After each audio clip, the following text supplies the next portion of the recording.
Hello, everyone. Bonjour à Wherever tous, you are and où que vous soyez et quel que soit le moyen par lequel vous assistez à cette diffusion, bienvenue. Je m'appelle Paul Johnson et je suis 70, autorité générale et commissaire du département d'éducation de l'Église. Nous vous remercions de votre participation à cette réunion spirituelle mondiale pour les jeunes adultes et sommes heureux d'accueillir Gary Stevenson du Collège des 12 Apôtres et son épouse Lisa. En raison de la pandémie, certains d'entre nous doivent continuer de suivre les directives données par leurs dirigeants locaux et respecter les règles de distanciation physique, porter un masque et se préoccuper de la santé des autres. Nous prions pour tous, pour vous tous, ainsi que pour tous ceux qui rencontrent des difficultés quelconques en ce moment. Nous vous aimons et nous sommes reconnaissants que vous puissiez écouter les messages qui ont été préparés pour cette occasion. La musique de cette émission a été préenregistrée et nous en remercions les interprètes. Notre cantique d'ouverture sera offert en direct par les membres de la famille Alapa. Ils chanteront « Seigneur, je te suivrai ». Les chanteurs sont Etana, Brooklyn, Chalice, Dieza et Eternity qui seront accompagnés par leur père Kayao. Après le cantique d'ouverture, Julian Beans de Salt Lake City offrira la prière d'ouverture.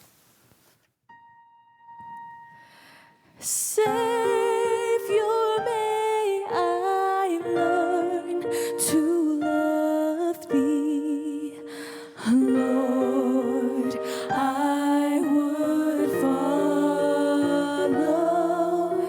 Savior, may I learn to love thee, walk the path that thou hast shown.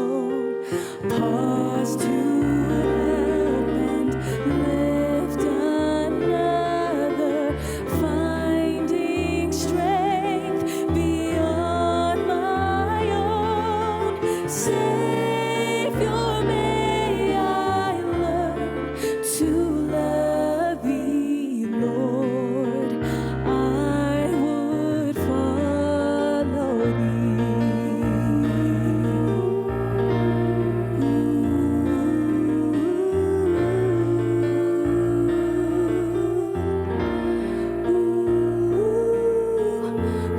Who am I to judge another when I walk imperfectly? In the quiet heart is hidden sorrow that the eye can see. Who am I to judge another, Lord? I would follow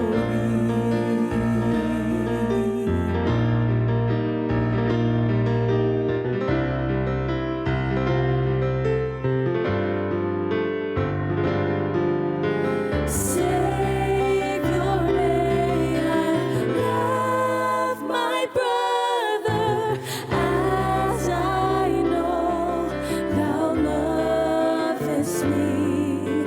Find in thee my strength, my beacon, for thy servant I would be. Savior, may I love my brother, Lord, I would follow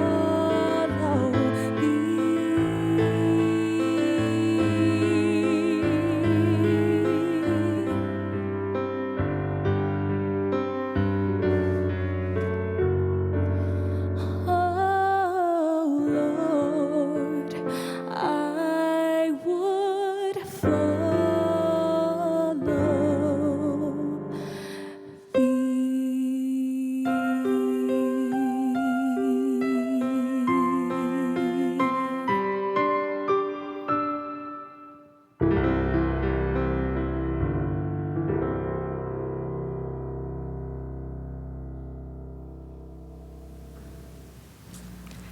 Dear Heavenly Father, Cher Père as Céleste, we gather both alors que nous nous réunissons à la fois en personne et virtuellement, nous te sommes reconnaissants pour la technologie qui nous permet de nous réunir malgré la distance ou l'heure. Nous sommes reconnaissants que frère et sœur Stevenson soient avec nous aujourd'hui et pour les paroles qu'ils partageront. Nous sommes très reconnaissants pour les disciples qu'ils sont et pour leur exemple pour nous. Nous te demandons, Père Céleste, d'être avec nous ce soir. Et alors que nous ouvrons notre cœur et notre esprit, que nous puissions être remplis de ton esprit et être nous-mêmes de bons disciples, que nous puissions utiliser les paroles que nous entendons ce soir par la suite. Père Céleste, nous te demandons également de bénir tous ceux qui ont aidé à planifier et préparer l'événement de ce soir, qu'ils puissent être bénis pour leurs efforts. Nous te sommes tellement reconnaissants, Père, et nous t'aimons. Et nous disons ces choses au nom de notre Sauveur Jésus-Christ. Amen.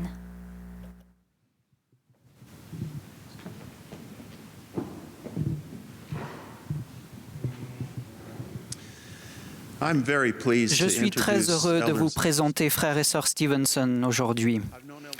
Je connais frère Stevenson depuis 60 ans. Nous avons grandi dans la même paroisse et je me souviens très bien de lui. Il était toujours gentil, travaillait dur et une très bonne personne. Il avait un témoignage de Jésus-Christ et vivait l'Évangile. Nous avons servi des missions dans différentes parties du monde et sommes allés à différentes universités et avons perdu contact. Pendant cette période, frère Stevenson a rencontré Lisa Higley alors qu'ils étaient étudiants et se sont mariés dans le temple d'Idaho Falls. Quelques années plus tard, frère Stevenson et moi avons servi dans le même pieu. C'est là que j'ai fait la connaissance de sœur Stevenson. Alors que frère et sœur Stevenson élevaient une jeune famille de 4 garçons et que frère Stevenson était un bon évêque et qu'il travaillait à établir sa propre entreprise, je n'ai pas été surpris de les voir tous les deux tellement consacrés à l'évangile de Jésus-Christ, à leur famille, et qu'ils traitaient les gens avec gentillesse. Puis, j'étais en contact avec les Stevenson lorsqu'il a été appelé en tant qu'autorité générale 70. Je m'occupais de l'interrégion d'Asie Nord et il était alors évêque-président de l'Église. Et j'ai levé la main un peu plus haut que d'habitude lorsqu'il a été soutenu en tant que membre des 12 apôtres en octobre 2015. Pendant de nombreuses années, j'ai observé tous ses talents qu'il a montrés en tant que garçon, jeune homme et maintenant en tant qu'apôtre. Sœur Stevenson apporte aussi ses propres dons et talents à l'œuvre du Seigneur. Ils sont dévoués au Seigneur, sont des gens formidables et se consacrent au Seigneur. Ensemble, ils bénissent la vie de nombreuses personnes et béniront nos vies ce soir. Cette émission est retransmise du nouveau centre des pionniers à This is the Place à Salt Lake City. Frère et sœur Stevenson commenceront son message devant une baie vitrée face au monument This is the Place. Pendant leur message, nous verrons la famille Bonner qui chanteront « Venez, venez sans craindre le devoir ». Après leur témoignage, une vidéo « Paix en Christ » terminera cette veillée et une bénédiction sera offerte par Oba Bonner de Salt Lake City. Frère et sœur Stevenson.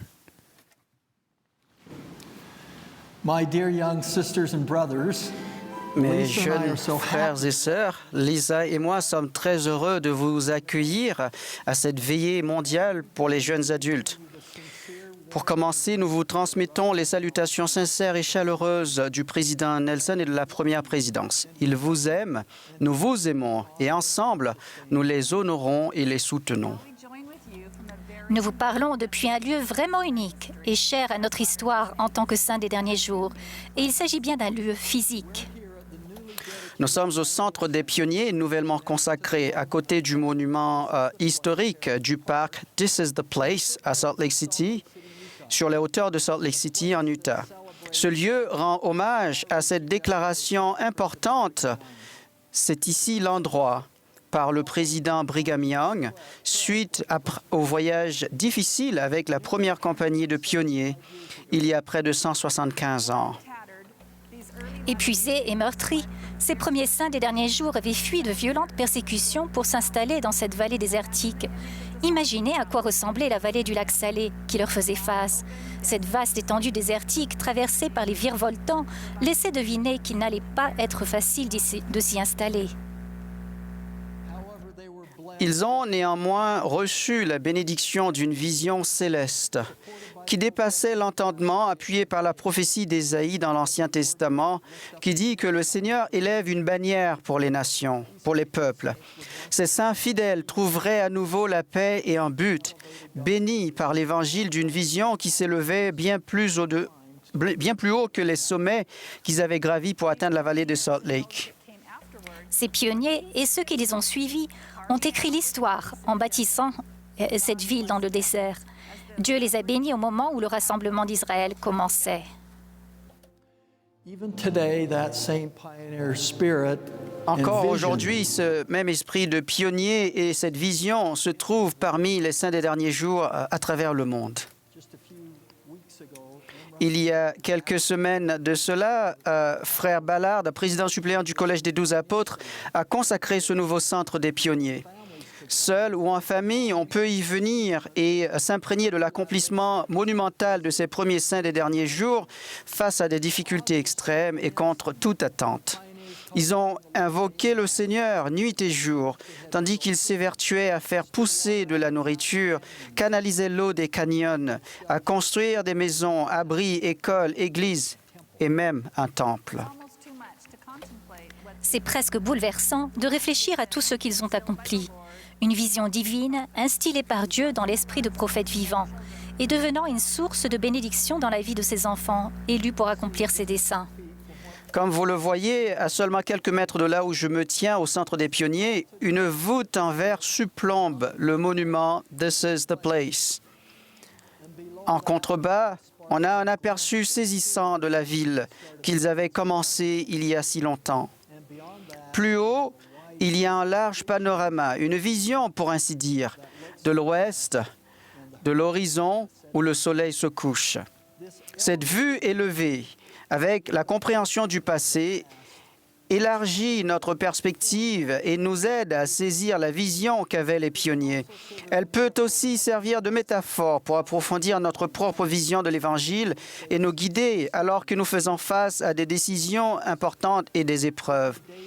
Quelques jours après que le prophète ait déclaré « C'est ici l'endroit », la vision d'un temple, du siège de l'Église, d'un lieu qui deviendrait une bannière pour les peuples a commencé à devenir réalité.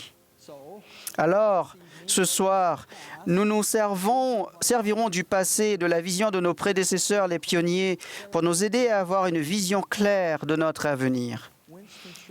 Les paroles inspirantes de Winston Churchill sont particulièrement adaptées à notre propos ce soir.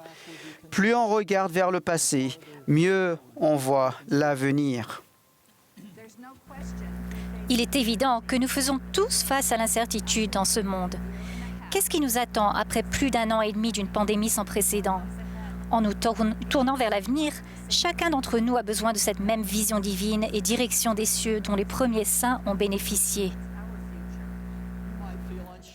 Vous ne savez peut-être pas quelle direction prendre. Vous rêvez peut-être de faire une mission, de faire des études ou d'entamer une carrière professionnelle. Ou peut-être avez-vous le désir de tomber amoureux, de vous marier, fonder une famille et d'obtenir toutes les bénédictions du temple pour vous et pour vos êtres chers. Ou peut-être avez-vous déjà commencé à édifier une famille éternelle et faites-vous face maintenant aux difficultés à élever de jeunes enfants. Notre objectif ultime reste le même, progresser sur le chemin des alliances et se préparer fidèlement à l'exaltation. Regarder les choses à la lumière de l'Évangile nous permet, vous et moi, d'avoir une vision claire de ce chemin. En parlant de l'importance de rester sur ce chemin d'alliance, le président Nelson a dit « La clé est de faire des alliances sacrées et de les respecter. Nous choisissons de suivre le chemin des alliances du Seigneur, d'y progresser et d'y rester. Ce n'est pas un chemin compliqué, c'est le chemin de la véritable joie dans cette vie et de la vie éternelle par la suite. » nous souhaitons vous faire part de quelques expériences personnelles ce soir qui pourront vous guider tandis que vous faites face aux exigences de la vie et ainsi vous aider à aller de l'avant avec vision et équilibre.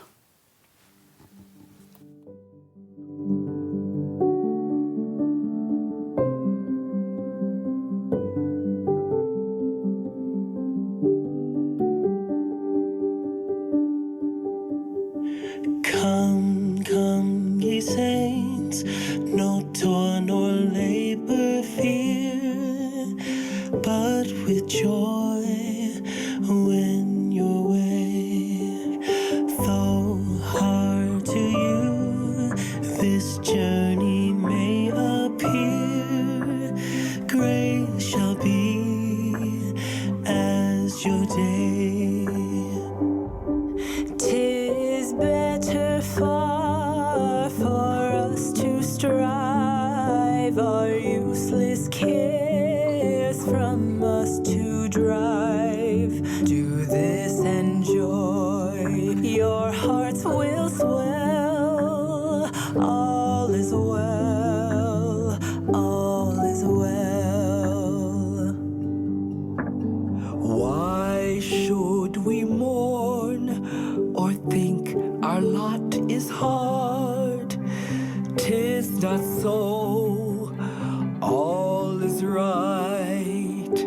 Why should we think to earn a great reward if we now shun the fight? Gird up your loins, fresh courage take. Our God will never us forsake, and soon we'll have this tale to tell. All is well, all is well. We'll find a place where God for us prepared, far away in the west, where none shall come to hurt or make afraid. There the saints will be blessed. We'll make the air with music ring, shout praises to our God and King.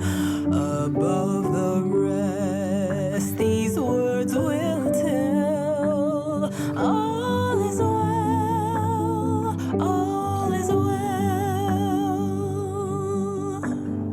And should we die before our journey's through, happy day, all is well.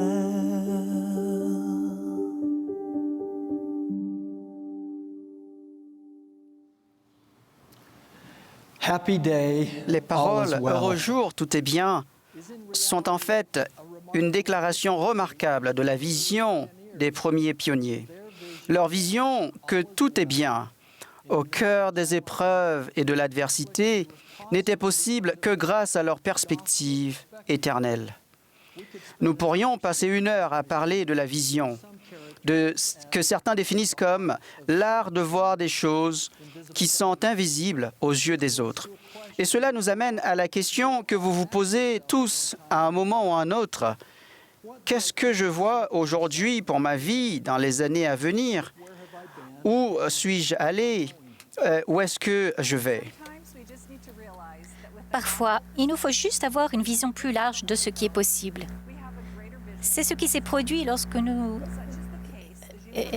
vous êtes lancé dans vos efforts scolaires ou professionnels actuels.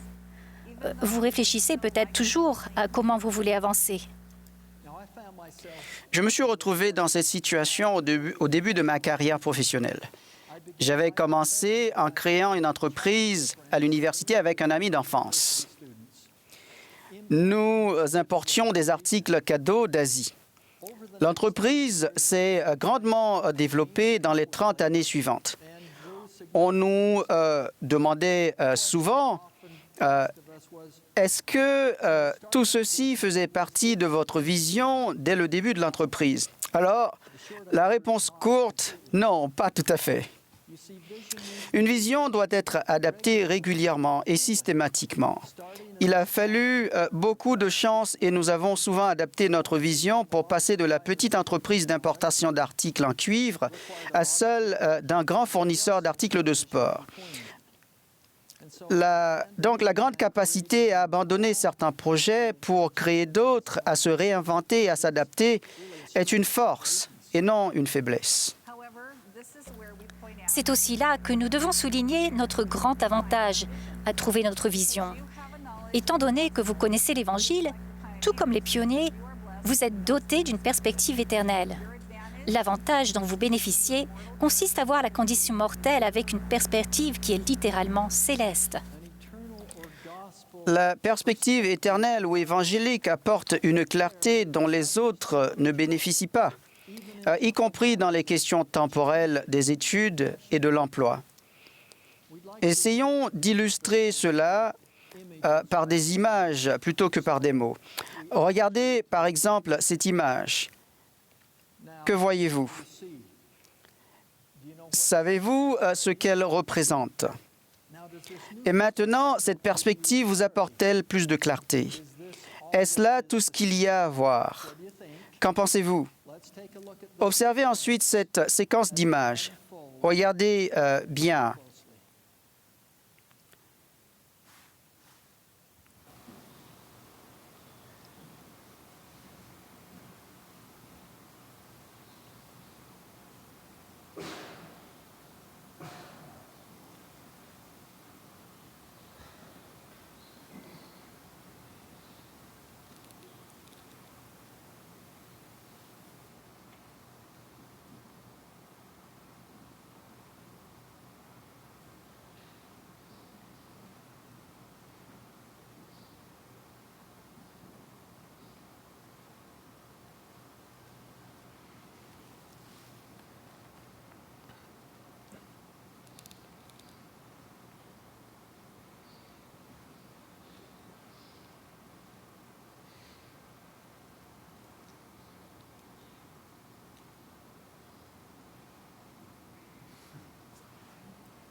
Now, through this simple Grâce à cet exercise, exercice simple, vous pouvez littéralement voir au-delà de ce que vous avez sous les yeux à cet instant. Plus vous vous éloignez, plus votre champ de vision s'élargit. Dans le livre des Proverbes, on trouve cet adage bien connu et rempli de sagesse: quand il n'y a pas de vision, le peuple périt. Ce principe vrai a été détaillé à notre époque lorsque frère Ballard a déclaré: les personnes qui accomplissent le plus de choses dans ce monde sont celles qui ont une vision de leur vie. C'est tellement vrai. Notre vision spirituelle qui provient de notre perspective éternelle nous éclaire dans toutes les priorités de la vie. Elle nous permet d'orienter ces priorités dans la bonne direction et de maintenir un bon équilibre. C'est pour cela qu'il existe un lien étroit entre vision et équilibre. J'aimerais expliquer le principe de l'équilibre en vous racontant une expérience personnelle que j'ai vécue. Un de mes amis, reconnu dans sa profession, est aussi pilote d'hélicoptère très expérimenté. Une journée chaude d'automne, il nous a appelés pour nous dire qu'il se rendait à Salt Lake City en hélicoptère et nous a demandé si mon associé et moi souhaitions en profiter pour nous faire déposer à l'une de nos propriétés en montagne. Il aurait fallu plus de 2 heures pour s'y rendre en véhicule tout-terrain. En hélicoptère, cela ne nous prendrait que 15 minutes. Nous avons donc décidé de sauter sur l'occasion. C'était une belle journée pour voyager en hélicoptère. Tandis que nous entamions l'atterrissage, nous pouvions observer les belles couleurs automnales. Quelques secondes avant d'atterrir, le rotor arrière de l'hélicoptère s'est mis à dysfonctionner. L'engin s'est mis à tournoyer de manière incontrôlée. La situation était dramatique. Heureusement pour nous, les compétences d'atterrissage d'urgence du pilote étaient presque instinctives. Il savait que si nous atterrissions sur le nez ou sur le ventre de l'hélicoptère, nous ne survivrions pas. Alors que l'hélicoptère tournoyait de manière incontrôlée, le pilote a réussi à le coucher sur le côté et nous nous sommes écrasés au sol. Le carburant fuyait et des flammes jaillissaient du moteur. Mais il a réussi à couper le moteur et nous sommes sortis de l'appareil sans qu'il n'y ait eu d'explosion. Nous avons été bénis à travers l'action de ce pilote et les mains du Seigneur d'avoir survécu cet accident. Depuis ce jour, j'ai beaucoup appris sur les hélicoptères. Cet accident était le fruit d'un déséquilibre entre les éléments essentiels qui maintenaient l'appareil dans les airs. Le rôle du pilote,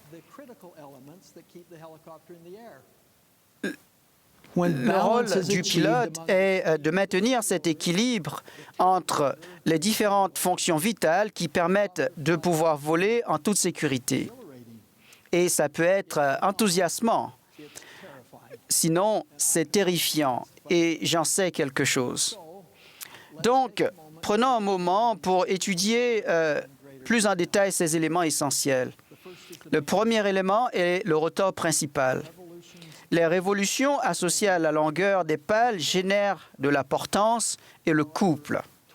Le couple généré par le rotor principal doit cependant être contrebalancé, sinon l'hélicoptère se mettrait à tournoyer de manière incontrôlée. C'est pour cela qu'un hélicoptère dispose d'un rotor de queue. Ce dernier crée une force opposée au couple généré par le rotor principal. La vitesse du rotor principal est contrôlée par le pilote grâce à une première pédale. Celle du rotor de queue est contrôlée par une autre pédale. Il est absolument nécessaire d'ajuster constamment la vitesse de ces deux rotors. Sinon, encore une fois, le résultat est catastrophique. Alors, ensuite, un levier qui contrôle l'inclinaison de l'hélicoptère ainsi que sa direction, sa capacité de rotation et sa stabilité, fonctionnant de pair avec le rotor principal et le rotor de queue. Le pilote utilise ce levier avec sa main droite. De la même manière, si des erreurs sont commises avec ce point de contrôle vital et la charge, alors il y a des conséquences. Lorsque tous ces éléments sont synchronisés, cela crée un bel équilibre. Grâce à un rotor principal, un rotor de queue, un levier, un poids et une inclination adaptée, l'appareil défie littéralement les lois de la gravité. Quel lien pouvez-vous faire entre le pilotage complexe d'un hélicoptère et le fait de maintenir un certain équilibre dans notre vie? Pour vous aider à faire le lien, je vais vous faire part de quelques pensées inspirées par un discours de président Hinckley au cours d'une conférence de dirigeants à laquelle j'avais assisté. Cela peut vous aider. Il a expliqué ceci. Chacun de nous a 4 responsabilités. Premièrement, nous avons une responsabilité envers notre famille. Deuxièmement, nous avons une responsabilité envers notre employeur.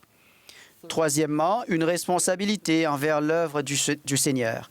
Et enfin, une responsabilité envers nous-mêmes. Examinons ces 4 responsabilités en nous appuyant sur l'analogie de l'équilibre atteint à travers l'interdépendance des éléments essentiels d'un hélicoptère. Commençons par le foyer et la famille, qui sont des éléments essentiels de notre vie. Il est important de ne pas négliger sa famille. Rien de ce que vous possédez n'est plus précieux que cela. Ce sont ces relations familiales que nous emportons avec nous dans la vie au-delà du tombeau.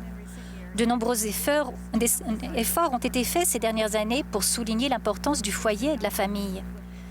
Les instructions reçues récemment concernant le nouvel équilibre à trouver entre l'enseignement de l'Évangile au foyer et à l'Église et l'ajustement des horaires de réunion du dimanche nous indiquent clairement que la famille doit être considérée comme le rotor principal dans notre vie. Le président Nelson nous a lancé le défi de travailler diligemment à transformer notre foyer en un centre d'apprentissage de l'Évangile. Il a promis qu'en le faisant, au fil du temps, vos jours du sabbat deviendront véritablement un délice. Vos enfants seront heureux d'apprendre et de vivre les enseignements du Sauveur, et l'influence de l'adversaire dans votre vie et votre foyer diminuera. Les changements dans votre famille seront spectaculaires et réconfortants. Bien. Alors, parlons maintenant de votre travail ou vie professionnelle. Votre emploi ou pour les étudiants, les études que vous poursuivez qui vous y amèneront. Les études augmentent bien sûr vos chances d'avoir un emploi. Un travail vous permet de subvenir à vos besoins, à ceux de votre famille et d'autres personnes. Un emploi mène à l'autonomie, aussi bien temporelle que spirituelle. Dans votre métier, vous avez des responsabilités envers votre employeur, d'être honnête et loyal, celle de fournir les résultats attendus pour lesquels vous êtes rémunéré. Vous vous efforcez également de faire de votre mieux dans votre travail. Pour illustrer, pensez à l'emploi comme étant le rotor de queue de l'hélicoptère. Pour être les meilleurs envers vous-même et votre famille, il est utile d'être les meilleurs dans votre travail. Ces deux aspects de votre vie sont très liés. Il est essentiel de parvenir à trouver un équilibre entre ces deux domaines. De plus en plus d'employeurs, de sociologues et de consultants d'entreprise prônent les bienfaits d'un bon équilibre. Le troisième aspect critique de l'équilibre est le service au Seigneur et à son œuvre. C'est l'une des raisons pour lesquelles nous sommes venus ici-bas. Nous sommes ici pour aimer, honorer Dieu et lui obéir. Et les enfants de notre Père Céleste à travers le monde sont nos frères et sœurs. Le Seigneur a besoin de nos efforts et de nos talents pour édifier son royaume. Donc, organisez votre temps pour vous acquitter de vos responsabilités dans l'Église. Je trouve que le terme « organiser » est très instructif. Cela nécessite un choix consciencieux de notre part de prendre le temps de servir le Seigneur et son Église et de le gérer ce temps efficacement. Le bénévolat des dirigeants et le service sont l'une des caractéristiques uniques de l'Église rétablie de Jésus-Christ. Il vous sera demandé à tous de contribuer à l'édification du royaume de Dieu de différentes manières. Les appels qui vous sont confiés, à vous et aux membres de votre famille, peuvent survenir à un moment inopportun. Néanmoins, si vous éprouvez le désir de servir Dieu, vous êtes appelés à l'œuvre. En outre, notre cher prophète et président Nelson a enseigné que tout comme le monde ne cesse de changer, notre manière de servir au sein de l'Église doit aussi évoluer. Il nous a invités à nous adapter à cette nouvelle normalité. Il nous a lancé le défi suivant. Servez votre prochain, gardez une perspective éternelle et magnifiez vos appels. Donc, cette invitation nous donne à tous la vision pour accomplir ce que nous avons été appelés à faire. Mais il nous conseille aussi de garder une perspective éternelle ou, en d'autres termes, de trouver l'équilibre entre ce service et nos responsabilités importantes. Je vois le service dans l'Église comme le levier de l'hélicoptère. Il apporte la stabilité et la direction qu'il nous faut. La responsabilité que nous avons envers nous-mêmes est l'élément final qui assure cet équilibre. La vie peut être parfois si pressante.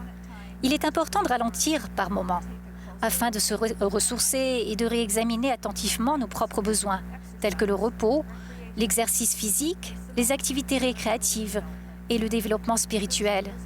Les dirigeants de l'Église ont récemment donné des conseils précieux et concrets pour nous y aider.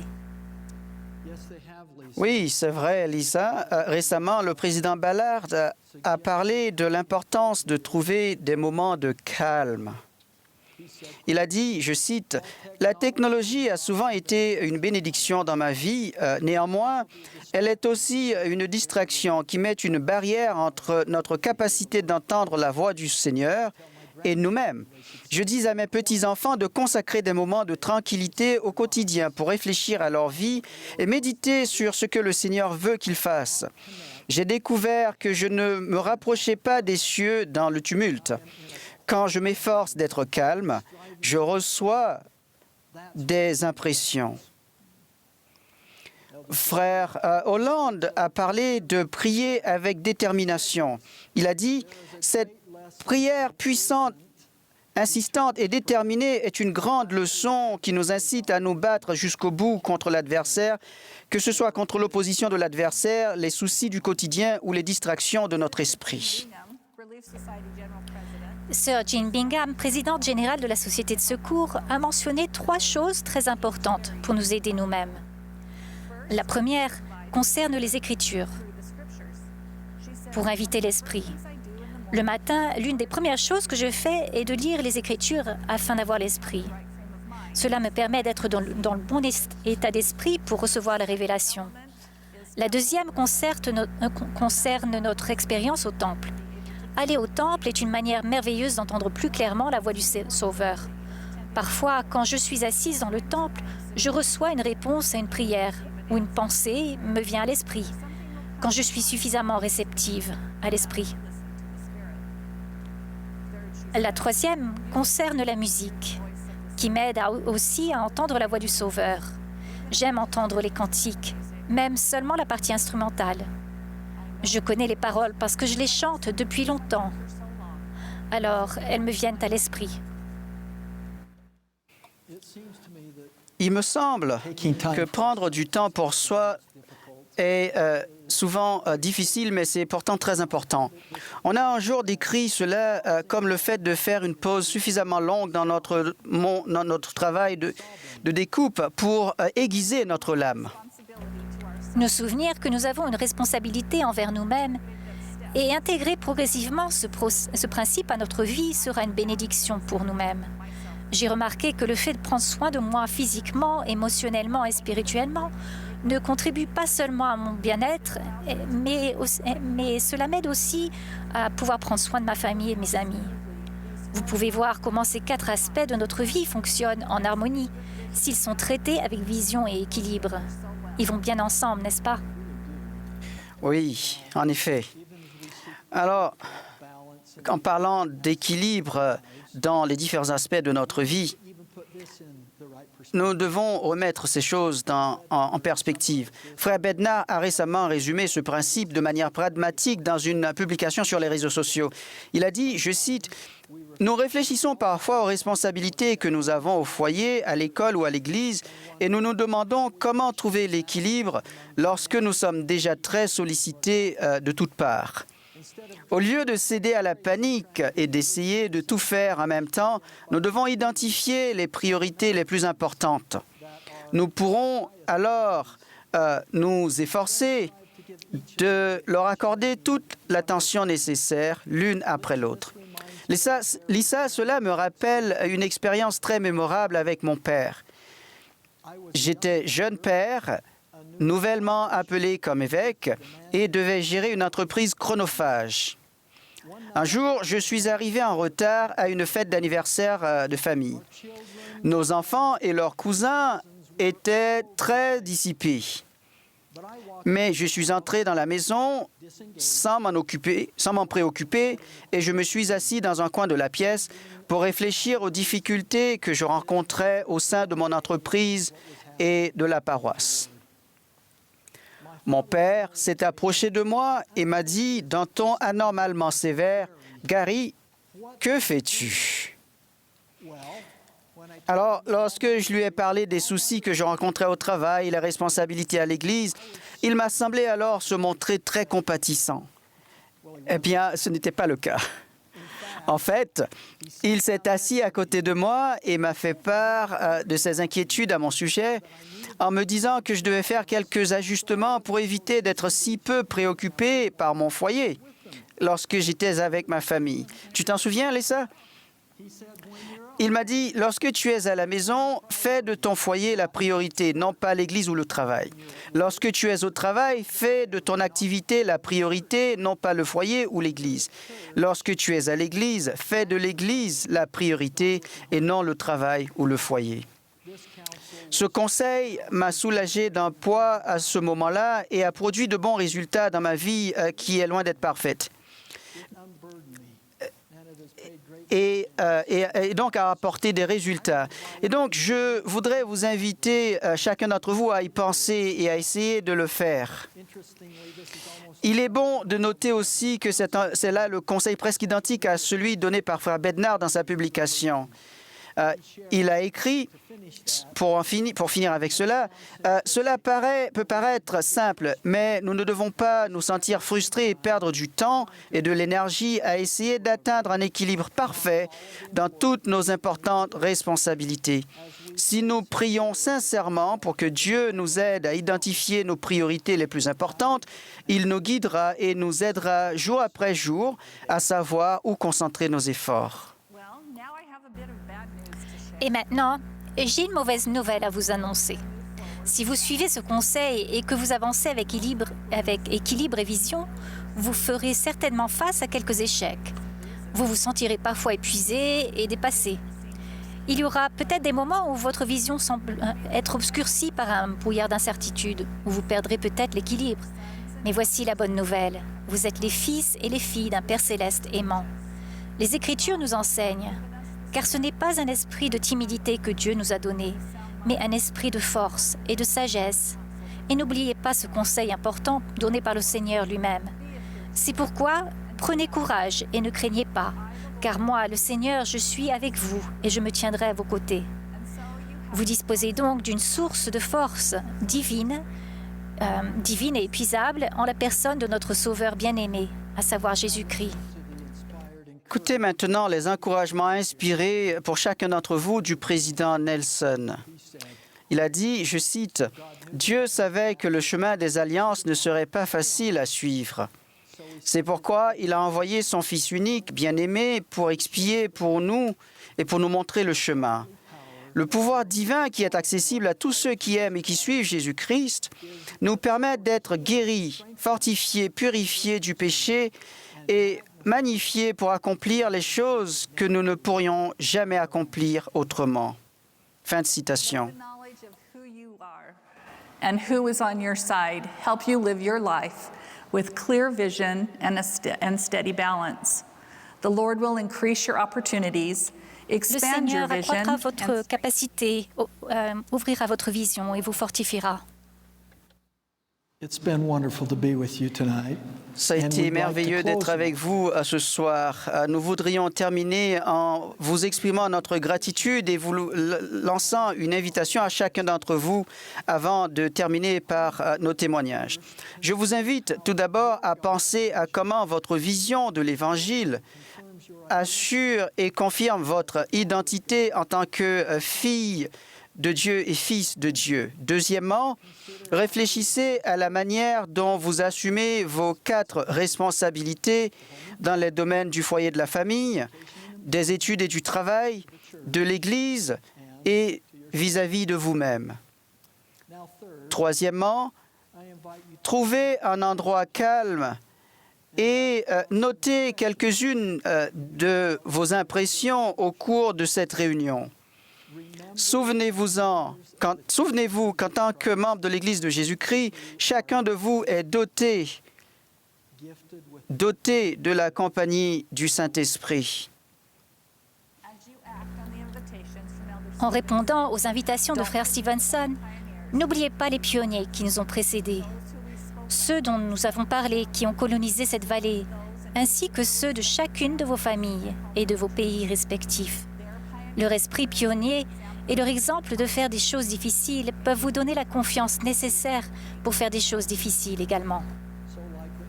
Donc, comme les premiers saints des derniers jours, nous regardons au loin, nous levons les yeux et nous cherchons à l'intérieur la vision et l'équilibre de l'Évangile.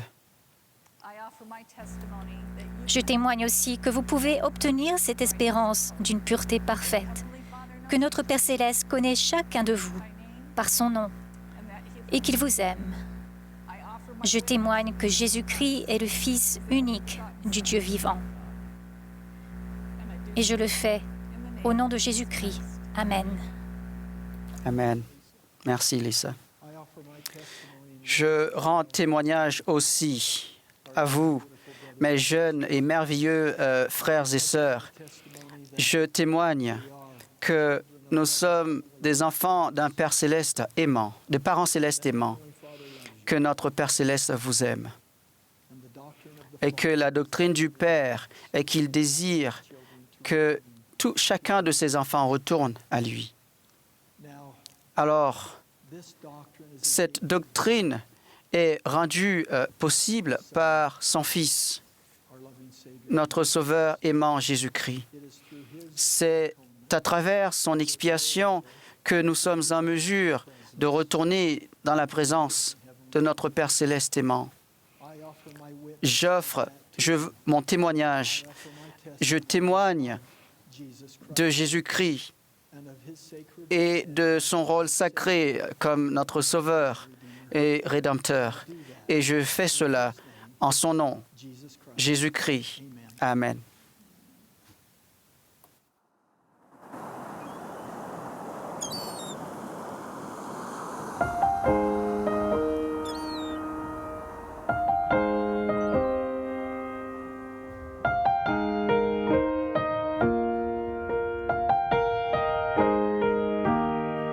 There is peace in Christ when we learn of Him.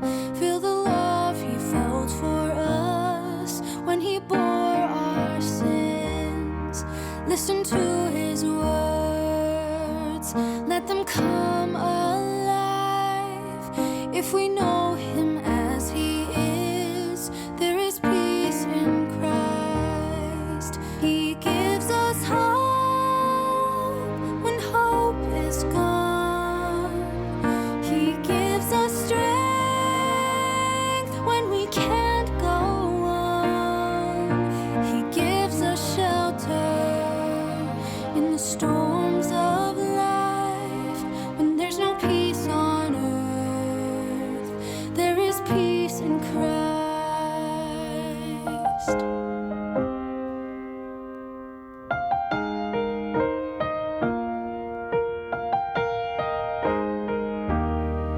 There is peace in Christ when we walk with Him through the streets of Galilee to Jerusalem. Mend the broken hearts, dry the tear-filled eyes. When we live the way He lived, there is peace in Christ. He gives us hope when hope is gone. He gives us strength when we can't go on. He gives us shelter in the storms of life. When there's no peace on earth, there is peace in Christ.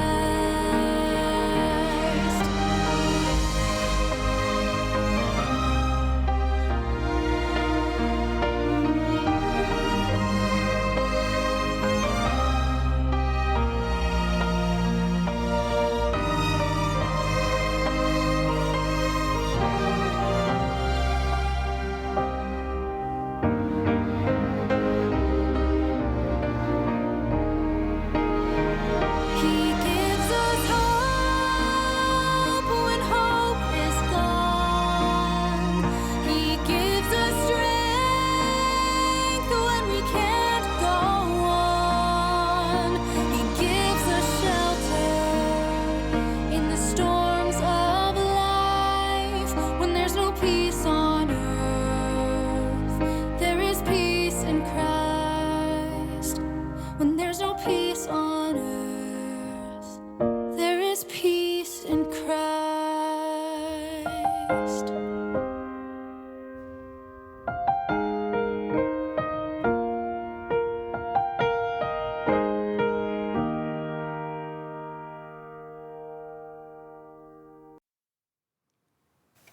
Our dear Heavenly Father, Notre cher we're Père so céleste, nous grateful sommes tellement reconnaissants pour ce moment et pour la vie. Nous sommes reconnaissants pour frères et sœurs Stevenson et pour leurs mots magnifiques. Nous sommes reconnaissants pour cette occasion joyeuse. Nous prions que tu bénisses tout le monde à travers le monde, tout le monde, qu'il soit béni et qu'ils trouvent la force et la paix We're so thankful en Christ. Nous sommes reconnaissants de pouvoir toujours avoir ta révélation. Seigneur, nous sommes tellement reconnaissants pour nos frères et sœurs, nos parents, nos amis, nos emplois and so much more. et tellement d'autres choses, Seigneur. Thanks to thee. Et nous te remercions, ainsi que ton Fils Jésus-Christ qui nous guide. So much. Nous t'aimons tellement et disons ces choses au nom de Jésus-Christ. Amen. Thank you. It's really nice to be with you. Merci, We love merci. you. Ça a été un plaisir d'être avec vous.